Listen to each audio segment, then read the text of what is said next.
Hola, mi nombre es Juan de Dios de Jean Félix. Me complace presentarme con la finalidad de compartir esta conferencia sobre la educación a distancia, principios y características, con el interés de compartir en aproximadamente 10 minutos ideas sustentadas sobre el tema a la vista. La pregunta, ¿por qué hablar de la educación a distancia es pertinente? Quiero ponerlos en condiciones de que participen en las respuestas.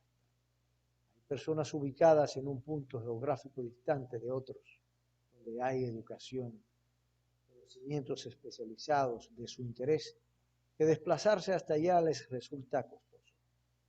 De nuevo la pregunta, ¿por qué hablar de la educación a distancia? Otra más, ¿cuáles son los problemas de ellas que no puedan recibir educación? La definición es buen comienzo para conocer el concepto y sus componentes de la educación a distancia. ¿Qué es la educación a distancia? En tal operación vemos desde una ventana las esencias de dicho concepto. En tales esencias están los componentes suficientes que sirven de base a los demás contenidos de esta conferencia. Primer componente. Funciona como sistema o conjunto de partes dependientes. Entre ellas está la metodología, porque todas las partes del sistema están relacionadas y organizadas por rigor lógico. Número 2. Está orientada por teorías pedagógicas. Me gusta decirlo. La mejor práctica es la teoría educativa. Sin teoría educativa, la educación a distancia es el carro con su conductor ebrio. Componente número 3. Atribuye roles específicos a docentes y alumnos. Número 4. Dispone de diseño de instrucción, materiales y recursos educativos. Número 5. Conecta a separados maestros y alumnos. 6. A través de telecomunicaciones de forma bidireccional e interactiva.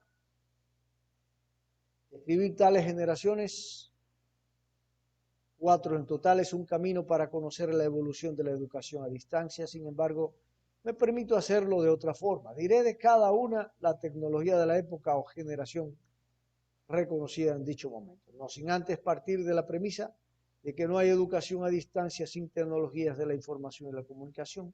¿Por qué? Pues porque ellos son el medio o canal de transmisión de los contenidos pedagógicos. En la primera generación, la tecnología fue el correo postal. En la segunda, la radio, la televisión, video, etc. En la tercera, la telemática. En la cuarta, la actualidad, el Internet. Sobre la primera teoría,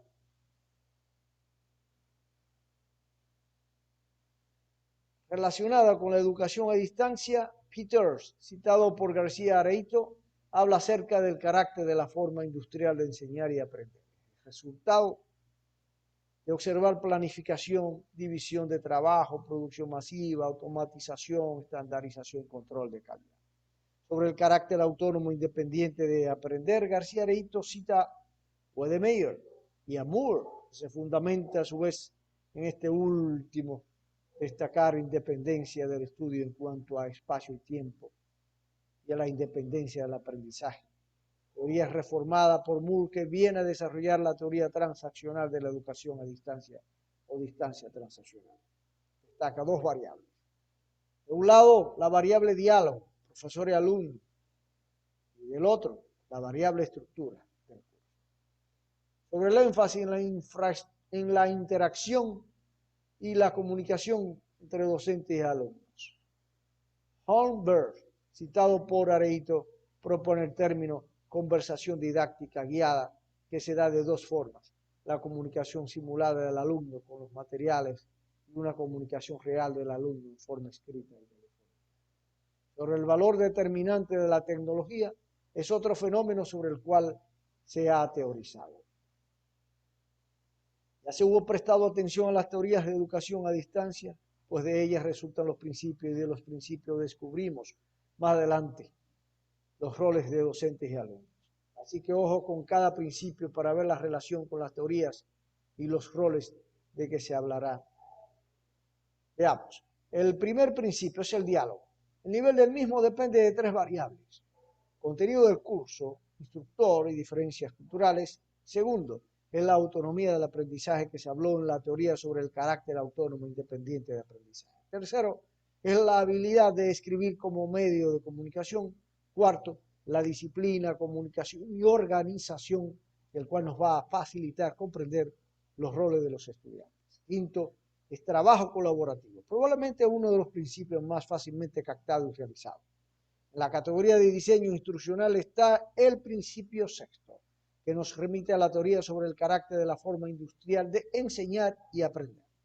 Séptimo, también nos remite a dicha teoría, solo que esta vez usamos los principios que precisan las teorías para guiar la práctica. Se habla en este principio de diseño instruccional y la teoría de aprendizaje.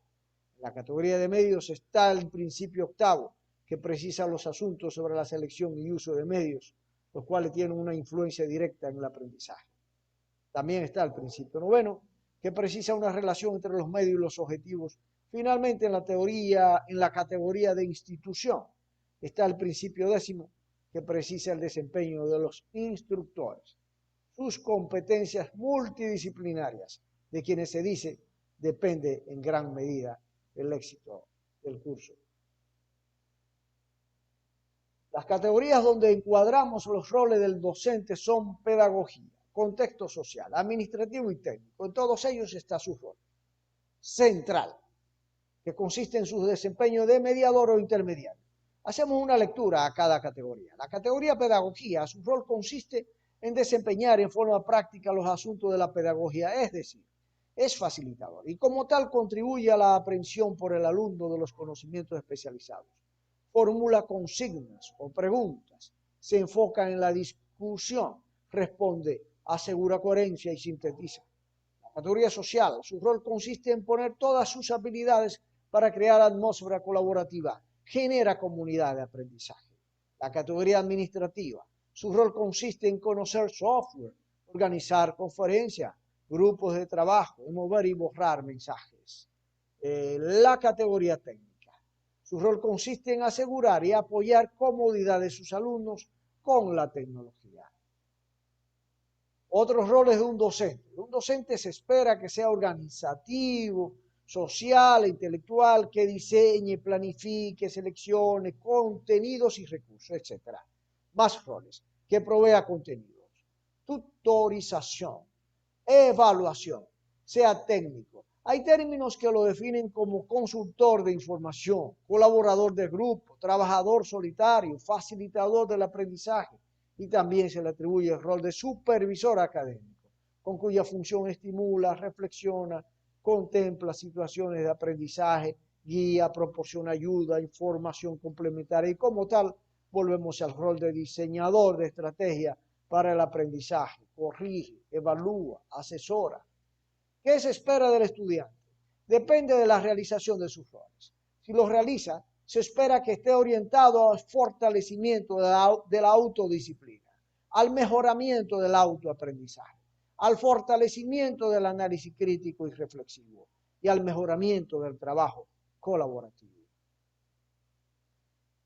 Termino esta conferencia con la experiencia de Marlene Rizzo en cuanto a la necesidad del rol docente de generar el compromiso en sus estudiantes a que estos realicen sus roles a fin, dice, de que puedan apropiarse de las competencias necesarias que son la base para el trabajo en el ámbito virtual y por ende que sean sujetos activos y constructores de sus propios saberes.